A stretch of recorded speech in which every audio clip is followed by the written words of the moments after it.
कोशिश ये रखते हैं कि एक ब्रांच के ऊपर में सिर्फ एक ही बर्ड को ये सेट होने दें। हेल्दी बर्ड रखते हैं जो देखने में सुंदर हो, जिसका ग्रोथ अच्छा लिया हो, उसको बर्ड को ये रख लेते हैं। बाकी राइट डाउन भी कर रहे हैं हम, और इसकी सैम्पलिंग हम यहाँ से इकट्ठा कर रहे हैं इस बार। Thank you. चलिए अभी आगे हम एक नए फार्म पे चलेंगे और आपको दिखाते हैं, एक नए कुछ एक्सप्लोर करेंगे। दोस्तों अभी देखिए कितना बर्ड आया हुआ है, और बर्ड थिनिंग के ऊपर में ये वीडियो रहेगा पूरा डेडिकेटेडली कि बर्ड थिनिंग कैसे किया जाता है। चलिए हम आपको बर्ड थिनिंग दिखाते हैं कि बर्ड थिनिंग कैसे ये लोग करते हैं।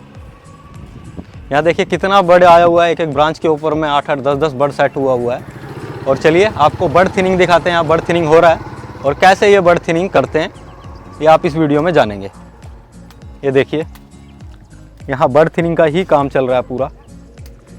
कोशिश ये रखते हैं कि एक ब्रांच के ऊपर में सिर्फ एक ही बर्ड को ये सेट होने दें।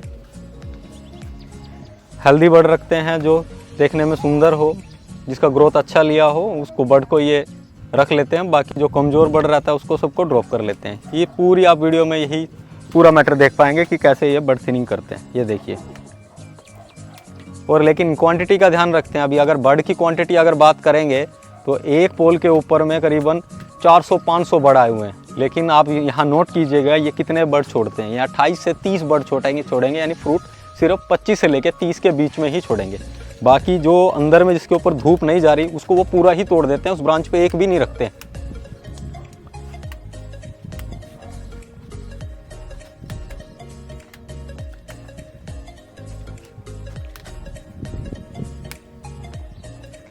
ये देखिए पूरी ब्रांच के ऊपर इन्होंने एक भी फ्रूट नहीं रखा है, यानी गिने चुने ही वो फ्रूट रखेंगे, करीबन 25 से 30। यहाँ बर्ड बहुत ज़्यादा आ जाते हैं, सोचते हैं कि फ्रूट एक ही बार में लग जाएगा 60-70 और फ्रूट का साइज़ भी इम्प्रूव हो जाएगा, तो ये इस तरह से काम नहीं चलेगा।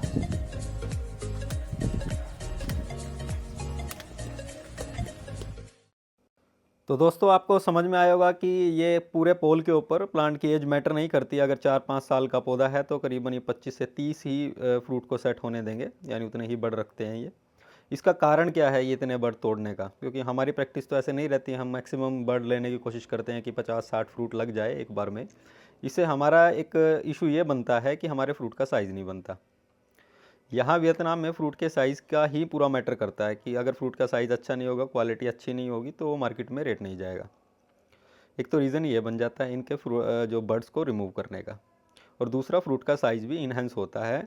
अगर 50-60 फ्रूट रहेंगे तो न्यूट्रिशन डेफिनेटली वो डिवाइड करेंगे, उसकी वजह से फिर फ्रूट का साइज़ डाउन हो जाता है। यही कारण है कि भारत में इस तरह की क्वालिटी अभी फ़िलहाल नहीं है। हमारी रीज़न यही बनता है कि हमारी प्रैक्टिस उस हिसाब से नहीं है। ऐसा नहीं है कि हम नहीं कर सकते, हम भी कर सकते हैं, लेकिन हमारी प्रैक्टिस उस हिसाब से नहीं जा पाती। अब यहाँ आप देख पा रहे हैं कि गिने चुने ही फ्रूट इन्होंने रखे हुए हैं। रखने को ये बहुत सारे रख सकते थे, जैसे मैंने आपको अभी वीडियो में दिखाया कि कितना सैकड़ों बर्ड आया था, लेकिन उतने ये फ्रूट को बर्ड्स को कन्वर्ट ही नहीं होने देते फ्रूट में, यानी उनको रखना ही करीबन 25 से 30 ही है, जिसकी वजह से यहाँ फ्रूट का साइज़ अच्छा बनता है, प्लांट की हेल्थ भी काफ़ी अच्छी रहती है।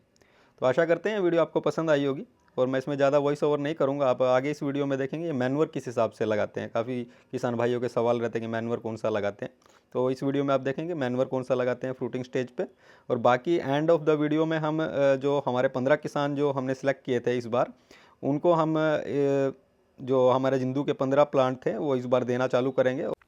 अगली वीडियो में हम उन किसान भाइयों को पौधे डिस्पैच करते हुए आपको दिखाई देंगे। वीडियो में हम दिखाएंगे उनको डिस्पैच किस हिसाब से किया है हमने।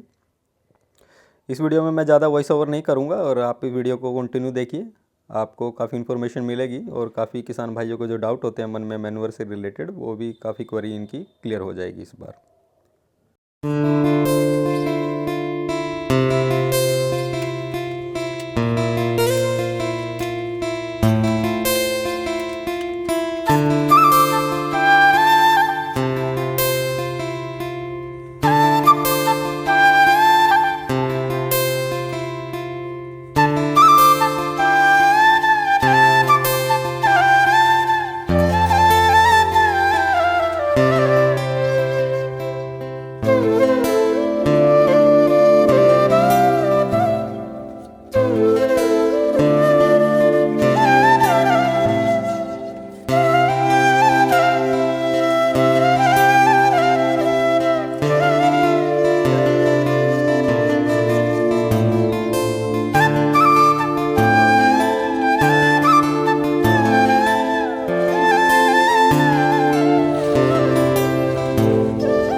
सैपलिंग हम यहाँ से इकट्ठा कर रहे हैं इस बार। Thank you. चलिए अभी आगे हम एक नए फार्म पे चलेंगे और आपको दिखाते हैं एक नए कुछ एक्सप्लोर करेंगे। कुछ बहुत बेहतरीन वैरायटी अभी यहाँ पे है और वह इस बार हमारे आने का मकसद एक ही था, यहाँ ब्रीडिंग के लिए हम आए हैं, जिसके भी यहाँ पे अभी हम सोफरी भी विजिट करेंगे। तो आज का दिन था, आज का दिन जो हमारे पुराने जहाँ हम मिले थे, जो फार्मों पे घूमे थे, उनसे थोड़ा गिफ्ट दे देंगे, उनसे मिल लेंगे। तो आज का दिन इसी के लिए हमने छोड़ दिया। कल हम सोफरी जा रहे हैं, तो सोफरी में ब्रीडिंग के पर्पज़ से हम जा रहे हैं और बहुत सारे यहाँ पे कलेक्टर भी हैं और जो ब्रीडर भी हैं उनसे भी हम मिलेंगे। तो देखते हैं कि ब्रीडिंग हम सीख पाएंगे नहीं सीख पाएंगे, क्योंकि एक ब्रीडिंग का जो एक क्राइटेरिया है वो कैसे ब्रीडिंग किया जाता है, वाकई में करने का तरीका क्या है, क्योंकि रिटर्न में नोट्स तो बहुत सारे हैं लेकिन वो क्या उन क्राइटेरिया को फुलफिल होता है, क्या ग्राउंड रियलिटी उसके आसपास है। तो यहाँ ये इस चीज़ का ये ब्रीडिंग कर रहे हैं, काफ़ी लंबे समय से कर रहे हैं। तो इन फार्मर से भी मिलेंगे, ब्रीडर से भी मिलेंगे और सोफरी से भी डाटा कलेक्ट करेंगे और आपके साथ भी कोशिश करेंगे शेयर करने का मैक्सिमम जितना हो सके हमसे डाटा। तो मिलते हैं एक नए फार्म पे नई वीडियो में। वीडियो देखने का आप सभी का बहुत बहुत धन्यवाद।